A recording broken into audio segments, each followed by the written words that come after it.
Hello friends, स्वागत है हमारे यूट्यूब चैनल पर। आज हम इस वीडियो में शिक्षण आवृत्ति से प्रीवियस ईयर में आए हुए क्वेश्चन का अध्ययन करेंगे। तो चलो वीडियो स्टार्ट करते हैं। इस पाठ में हम शिक्षण के प्रभावक तत्व के बारे में प्रीवियस ईयर में आए हैं उसका अध्ययन करेंगे। प्रश्न है, निम्नलिखित में से कौन सा पाठ्य चर्चा संशोधन के मुख्य उद्देश्य हैं?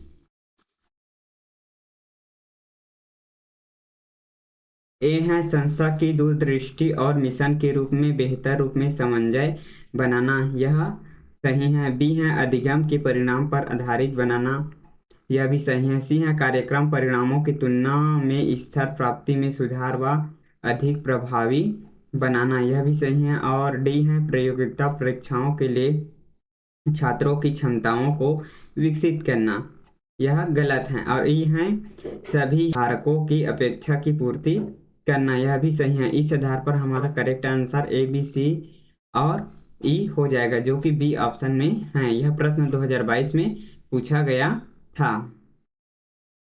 अगला है, निम्नलिखित में से वे कारक कौन से हैं जो अधिगम को प्रभावित करते हैं? तो अधिगम को प्रभावित करने वाले कारक को यहाँ बताना है। अधिगम को प्रभावित होने कारक को बताना है। ए है मानसिक स्वास्थ्य, यह सही है। बी है ध्यान, यह भी सही है। उसके बाद आ जाएगा सी है लिंग जेंडर, यह गलत है। डी है तात्परता, यह भी सही है। उसके बाद है ई है थकान, यह भी सही है। इस आधार पर ए बी डी और ई है, जो कि बी ऑप्शन में दिया गया है, यह सही हो जाएगा। अगला है कोई शिक्षक एक वृत्ति प्रोफेशनल के रूप में शिक्षण का आनंद ले सकता है जब वह विद्यार्थी के समान प्राप्त करना चाहते हैं। एक शिक्षक वह व्यक्ति होता है जो शिक्षण के अभ्यास के माध्यम से छात्रों को ज्ञान योग्यता गुण प्राप्त करने में मदद करता है। एक प्रक्रिया के रूप में शिक्षण छात्र के लिए अधिगम की सुविधा प्राप्त करता है। किसी भी समाज के निर्माण में शिक्षण की भूमिका सबसे महत्वपूर्ण होती है। कोई भी शिक्षक एक वृत्ति प्रोफेशन के रूप में शिक्षण का आनंद ले सकता है जब वह विद्यार्थियों के समान प्राप्त कर सकता है। अगला है, निम्नलिखित में से कौन सा कौशल को मृदु कौशल सॉफ्ट स्किल कहा जाता है? तो निर्णय, यह सही है। विपणन, यह गलत है। संचार, यह भी सही है। डी है मतभेद समाधान, यह भी सही है। और नेतृत्व, इस आधार पर सी आंसर है वह सही हो जाएगा। देखिए, सॉफ्ट है पावर स्किल, कॉमन स्किल या कोर स्किल के रूप में भी इसको जाना जाता है। इसका प्रमुख उदाहरण है वह है समस्या का समाधान करना, संचार, नेतृत्व, मतभेद में समाधान, निर्णयन, टीम वर्क और डिजिटल साक्षरता है। अगला है अकादमिक गतिविधियों को अर्थपूर्ण और उपयोगी मानने और उसमें लाभ प्राप्त करने की प्रवृत्ति को क्या कहा जाता है? तो इसको सीखने की अभिप्रेरणा कहा जाता है। शिक्षार्थी को सीखने के लिए प्रेरित करने पाठ्य क्रियान्वयन के लिए प्रासंगिक हैं। ऐसा इसलिए है क्योंकि सीखने सिखाने की परिस्थिति में प्रेरणा एक प्रभावशाली कारक है। सीखने की सफलता इस बात पर निर्भर करती है कि शिक्षार्थी प्रेरित हैं या नहीं।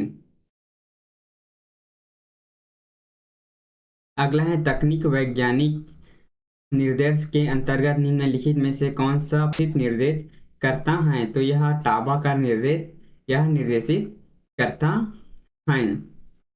इसके अतिरिक्त रॉल्फ टाइबर, फ्रेंलिन, बॉन्टिन और लिफी जैसन द्वारा पाठ्य चर्चा या पाठ्यक्रम विकास के मॉडल दिए गए हैं। यह शिक्षा के विकास की प्रक्रिया है तथा इसका प्रारूप पाठ्यक्रम पर आधारित है। यह समाज के दर्शन विषय में आदि आते हैं। अगला है, निम्नलिखित में से किस साधन के अध्यापक अपने छात्र से अच्छा संबंध स्थापित करते हैं? तो छात्र को मदद करने की इच्छा से एक मार्गदर्शन सुगम कर्तव्य की भूमिका निभाकर।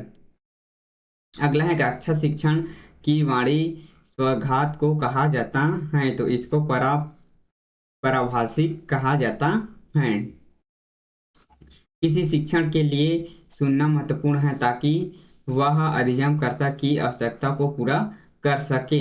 कार्य के दौरान अधिगमकर्ता की सभी बातों एवं समस्याओं के बड़े ही ध्यान से सुनता है और देखता है, तत्पश्चात उसकी संबंधित समस्याओं को दूर करके आवश्यकताओं की पूर्ति किया जा सकता है। अगला है, जब कम संसाधनों का प्रयोग कर और शिक्षण के प्रयास तथा स्व अधिगम पर जोर देकर विद्यार्थी के अधिगम परिणाम सुनिश्चित किए जाते हैं, तो इसमें निम्नलिखित में से कौन सा शिक्षण के बारे में सर्वाधिक ढंग से वर्णन करता है? तो यह शिक्षण का प्रभावी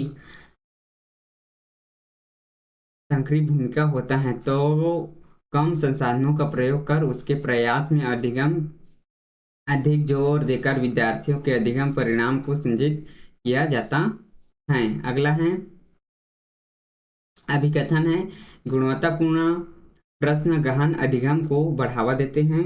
कारण है, पूछे गए प्रश्नों की गुणवत्ता पाठ के बारे में शिक्षण की निर्धारण करती हैं। तो यहाँ कथन ए है और आर है, यह दोनों कथन सत्य हैं और ए आर का व्याख्या नहीं करता है। इस आधार पर डी आंसर है वह सही हो जाएगा। अब हम शिक्षण के सहायक सामग्री से प्रीवियस ईयर में आए हुए क्वेश्चन का अध्ययन करेंगे।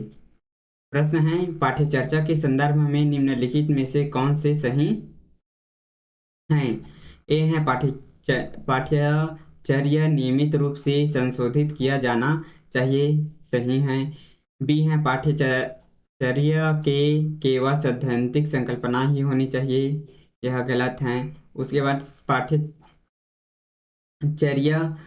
को देश के संवैधानिक अनिवार्यताओं को नियमित किया जाना चाहिए, यह भी सही है। पाठ्यचर्या को उद्योग और समाज की आवश्यकता के अनुसार बनाना चाहिए, यह गलत है। यह सही है, इसलिए है वह सही हो जाएगा, जो कि सी ऑप्शन में दिया गया है। अगला प्रश्न है, कथन पहला है, कैनवास की अधिगम प्रबंध प्रणाली है जो ऑनलाइन शिक्षण अधिगम में सहायक प्रदान करता है। कथन दूसरा है, कैनवास एक दंत शुल्क LMS है। तो यहाँ कथन एक है वह सही है, पर कथन बी है वह गलत हो जाएगा। अगला है, जिज्ञासा रणनीति निम्नलिखित में से किसका उदाहरण है? तो जिज्ञासा रणनीति है वह सरकारी अधिगम का उदाहरण है। जिज्ञासा रणनीति सरकारी अधिगम शैली पाठ्यक्रम सामग्री सीखने का एक कुशल तरीका है।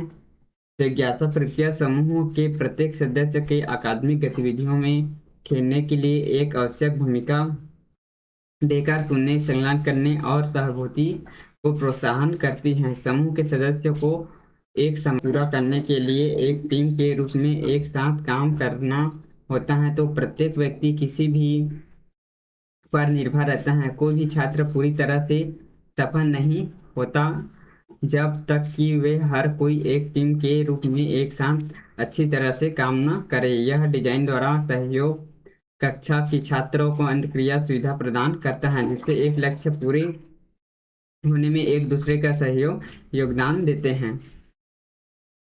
स्कैफोल्डिंग के उदाहरण निम्नलिखित में से कौन से हैं? ए है, किसी समस्या का समाधान के लिए संकेत के सूत्र का प्रदान करना। और डी है, विद्यार्थियों की चिंता निर्देश करने के लिए सूचक करना। यहाँ ए और डी आंसर है वह सही हो जाएगा।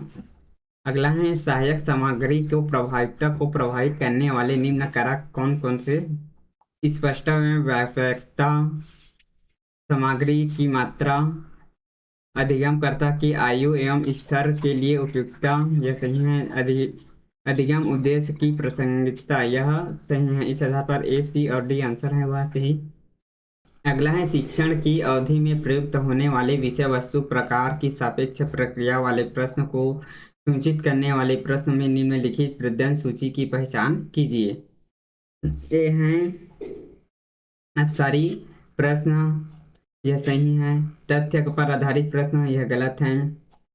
संगत आधारित प्रश्न, यह भी सही है। उसके बाद निम्न स्तरीय प्रश्न, यह गलत है। उच्च स्तरीय प्रश्न, यह सही है। इस आधार पर ए, सी और ये ऑप्शन है वह सही हो जाएगा, जो कि सी और ए ऑप्शन में दिया गया है। अगला है, किस शिक्षण सहायक सामग्री को और उच्चारण जैसे कौशल में आवृत्ति होती हैं। तो यह श्रव्य भाषिक शिक्षण सामग्री में यह शिक्षण प्रक्रिया शिक्षण छात्र में पठन श्रवण और उच्चारण जैसे कौशल अभिवृद्धि होती हैं। इस प्रकार वे सहायक सामग्री के प्रयोग किसी भी विषय वस्तु के बारे में सुना व देखा जा सकता है, जिससे अधिगम की आसानी से हो सकता है। अगला, निम्नलिखित में से किस एक अतुल्यक सहायक शिक्षण सामग्री के रूप में प्रयुक्त किया जाता है? ब्लॉग, फेसबुक पोस्ट और ईमेल इसको शिक्षण के सहायक सामग्री के रूप में प्रयुक्त किया जाता है। अब यहाँ हम शिक्षण की संस्थागत सुविधा से प्रीवियस ईयर में आए हुए क्वेश्चन का अध्ययन करेंगे। कथन पहला है, एक कक्षा में मध्य व्यापक प्रयुक्त क्षेत्र को छोड़कर इसके इर्द गिर्द क्षेत्र में रुचि की सभी क्षेत्र को स्पष्ट करना। आवृत्ति अध्ययन के इलाके के निकट पुस्तक विधान को तथा कीड़ा मेज के निकट के क्रीड़ा उपकरणों को रखना अवशिष्ट नहीं है। तो यहाँ हम हमारा कथन ए है वह सही हो जाएगा, पर कथन बी है वह गलत हो जाएगा। अगला है, फ्लिप्ड क्लासरूम वातावरण निम्नलिखित में से किससे बढ़ावा देता है? तो यह नन्य अधिगम संस्कृति को फ्लिप्ड लर्निंग, फ्लिप्ड क्लासरूम एक शिक्षण विधि है जो कि आधुनिक तकनीक के साथ सीखने की पारंपरिक तरीकों को जोड़ती है। यह छात्र को कहीं भी कभी भी सीधे पाठ से जुड़ने हेतु वीडियो एप्लीकेशन, सॉफ्टवेयर और अन्य डिजिटल संसाधनों का उपयोग करता है। फिर है, निम्नलिखित में से किस प्रयोग ऑनलाइन बुलेटिन बोर्ड बनाने के लिए किया जाता है, जहां आप चित्र, पटा, वीडियो आदि के रूप में सूचना प्रदर्शित कर सकते हैं? तो यह पैडलेट के रूप में इसका प्रयोग किया जाता है। प्रत्यक्ष अनुदेशन सर्वाधिक प्रयुक्त होता है जब शिक्षण बुनियादी कौशल में शिक्षा देता है। ये आंसर है उसका सही हो जाएगा। अगला है, ऐसे कृत्रिम परिवेश की रचना करने वाली प्रक्रिया को क्या कहा जाता है जिसके भीतर संगत सूचना और आंकड़ों को उत्पत्ति किया जा सके? तो इसको अनुरूपता उपागम कहा जाता है। फिर है, कक्षागत अंतक्रिया मुख्यतः किसके द्वारा प्रभावित होता है? तो कक्षागत अंतक्रिया है वह छात्र प्रतिबद्धता द्वारा यह प्रभावित होता है। अब हम शिक्षा, शैक्षणिक वातावरण एवं संसद से प्रीवियस ईयर में क्वेश्चन का अध्ययन करेंगे। विद्यार्थी केंद्रित शिक्षा वातावरण में शिक्षित मानते हैं कि वह सभी शिक्षार्थी विशिष्ट हैं, इसलिए वे विभिन्न शिक्षण शैली का प्रयोग करते हैं। ये आंसर है वह सही हो जाएगा। फिर है, निम्नलिखित में से कौन सा सहज कक्षा वातावरण के तत्व हैं? तो प्रेरक वातावरण का निर्माण करना यह सही है। व्यक्तिगत प्रयास को शामिल करना यह गलत है। सहयोगी टीम कार्य यह भी सही है। कक्षा के भीतर विनियमित गतिविधि यह गलत है। निग्रहतापूर्ण श्रवण यह भी सही है। इस आधार पर ए, सी और ई ऑप्शन है वह सही हो जाएगा, जो कि हमारे बी ऑप्शन में दिया गया है। कक्षा के आने के पूर्व विद्यार्थी व्याख्यान वीडियो देखते सुनते हैं, यह किसका उदाहरण है? यह पलटी का एक उदाहरण है। अधिगम प्रबंधन प्रणाली के उदाहरण निम्नलिखित में से कौन से हैं? तो यह स्कूलॉजी यह सही है। फिर है एडमोडो यह भी सही है। कैशवास यह भी सही है। बुक करेक्टर यह भी सही है। उसके बाद लैंड ड्रैग्स यह भी सही है, जो किसी ऑप्शन में है। आज के लिए बस इतना ही। यदि वीडियो पसंद आए तो लाइक, शेयर, कमेंट और सब्सक्राइब करना ना भूलें। Thank you.